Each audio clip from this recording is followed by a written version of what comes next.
জ্বালানি তেলের সংকট নিয়ে ঢাকা এবং চট্টগ্রাম থেকে জানাচ্ছেন সহকর্মীরা। শুরুতে রাজধানীর তেজগাঁও থেকে যোগ দিচ্ছেন সহকর্মী আরাফাতুর রহমান। আরাফাত, জানতে চাইবো আজকের চিত্র কি কোনো রকম পরিবর্তন আছে কিনা? কিছুটা কি তেল পাচ্ছেন যারা এখানে এসছেন লাইনে? আজকে সারাদিনে আমাদের টিমের 10টি পেট্রোল পাম্প ঘোরার পরে যে তথ্যটি আপনাদের দিতে পারি সেখানে হচ্ছে যে মহাখালী থেকে তিব্বত মোড় পর্যন্ত ঢাকায় যারা আসেন তারা জানেন এখানে 8-10টি পাম্পে সবগুলোতে আমরা গিয়েছি। আমরা সর্বশেষ আমাদের যে লাইভ সে লাইভে যে ফুটেজগুলোর বিশ্লেষণ করে যদি দেখি তেজ 200-র বেশি সার্ভিস ও ফিচারে লেনদেনের সব বিকাশ অ্যাপে সম্ভব। লিংক রোডের মুখে যে শিকদার পেট্রোল পাম্প সেখানে সকাল থেকে 13,500 লিটার তেল দেওয়া হচ্ছিল। তার একটু পরেই রয়েছে সাউদার্ন পেট্রোল পাম্প, সেখানেও 13,500 লিটার তেল আজকে বিতরণের জন্য দেওয়া হয়েছে। এখন আমরা আছি সততা পাম্পে, এখানেও 9,000 লিটার তেল সকালে দেওয়া হয়েছে।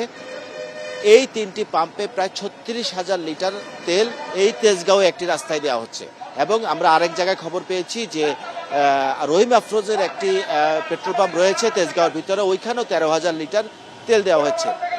এবং এই ঠিক পাশের রাস্তাটিতে যেটি ট্রাস্ট পাম্প, সেনাবাহিনী পরিচালিত ট্রাস্ট পাম্প যেটি এলেন বাড়িতে, সেইখানে আমরা জানি যে 54,000 লিটার তেল সকালবেলা দেওয়া হয়েছে। অর্থাৎ মহাখালী থেকে তিব্বত পর্যন্ত দুটি রাস্তাতে আপনি যদি হিসাব করেন আজকে দিনে প্রায় আমাদের হিসাব মতে 1,13,000 লিটার অকটেন এখানে দেওয়া এই গাড়িগুলোকে দেওয়া হচ্ছে। এবার আপনি বুঝতেই পারছেন, জানতে চাই যে তেলের পরিমাণ আপনি বলছেন সেটা কি পর্যাপ্ত কিনা অন্যান্য সময়ের সাথে তুলনা করলে? পাশাপাশি বারবার তেল নেওয়াতেই আসলে পাম্পের সংকট তৈরি হচ্ছে, সেটা আপনার প্রতিবেদনেই আমরা দেখেছি। সেক্ষেত্রে আসলে যে বারবার কারা তেল নিচ্ছেন, কেন নিচ্ছেন, কি এই প্রসঙ্গে কি ব্যবস্থাপনা দেখেছেন আপনি? অভিযোগ আপনি বলছিলেন আমাদেরকে। একটা বিষয় আপনি জেনে রাখবেন যে এই সবগুলোই আসলে হচ্ছে ডিমান্ড অ্যান্ড সাপ্লাইয়ের উপরে। আমরা যেটা বুঝছি এইখানকার এই যে 9 জন 10 জনের সাথে কথা বলে আমরা যেটা বুঝেছি সেটা হচ্ছে যে প্যানিক বাইং শুরু হয়েছে। অর্থাৎ মানুষ আতঙ্কিত হয়ে কিনছে, প্যানিক বাইং, অর্থাৎ মানুষ আতঙ্কিত হয়ে গেছেন এবং তারা এই তেল কিনে সংরক্ষণের চেষ্টা করছেন।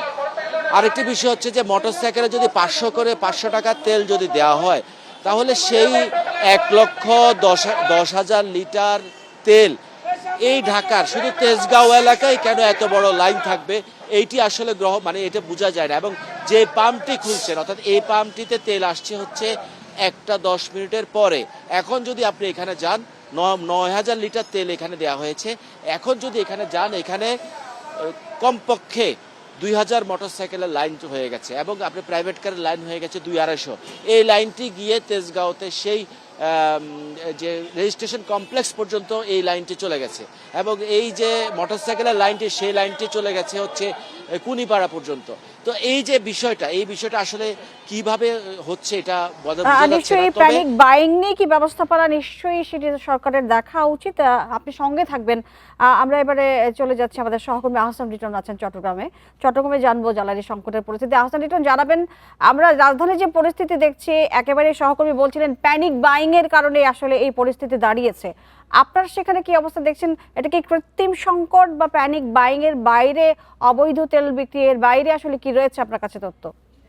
দেখুন, তেল সংকটের যখন থেকে শুরু হয় তারপর থেকে আমরা দেখেছি নগরীর নানা জায়গায় বিভিন্ন পেট্রোল পাম্প কিংবা মানুষের বাসা বাড়িতে বড় বড় টাঙ্কিতে বেশ কিছু তেল তারা মজুত করে রেখেছে কিছু অসাধু চক্র, এবং তার ফলে আমরা দেখছি আসলে পেট্রোল পাম্পগুলোতে যে পরিমাণ তেল তারা প্রতিনিয়ত দিচ্ছে সেটি আসলে কোনোভাবেই তারা কুড়িয়ে উঠতে পারছে না। আপনি জানেন যে চট্টগ্রামের ভাটিয়ারি, পতেঙ্গা সহ বেশ কিছু এলাকায় গত কয়েকদিন ধরে ভোক্তা অধিকার এবং জেলা প্রশাসনের পক্ষ থেকে যে অভিযান চালানো হয়েছে সেখানে আমরা দেখেছি হাজার হাজার লিটার তেল সেখানে আসলে লুকিয়ে রাখা হয়েছে, এবং সেই কারণে আসলে সবাই যেটি ধারণা করছেন এবং আমরাও মনে করছি আসলে কৃত্রিম যে সংকট তৈরি করা, অর্থাৎ বিপুল পরিমাণ তেল লুকিয়ে রেখে সেগুলোকে চড়া দামে বিক্রি করার যে ঝামেলা, সেটির কারণে আসলে পেট্রোল পাম্পগুলোতে আসলে পেট্রোল এবং ডিজেলের যে সংকট সেটি ক্রমশ তীব্র হচ্ছে। আপনি জানেন যে সারা দেশের মতো চট্টগ্রামও প্রতিদিন আমরা দেখছি আসলে মোটরসাইকেল লাইন, হাজার হাজার মোটরসাইকেল সকাল থেকে সন্ধ্যা অবধি সারাদিন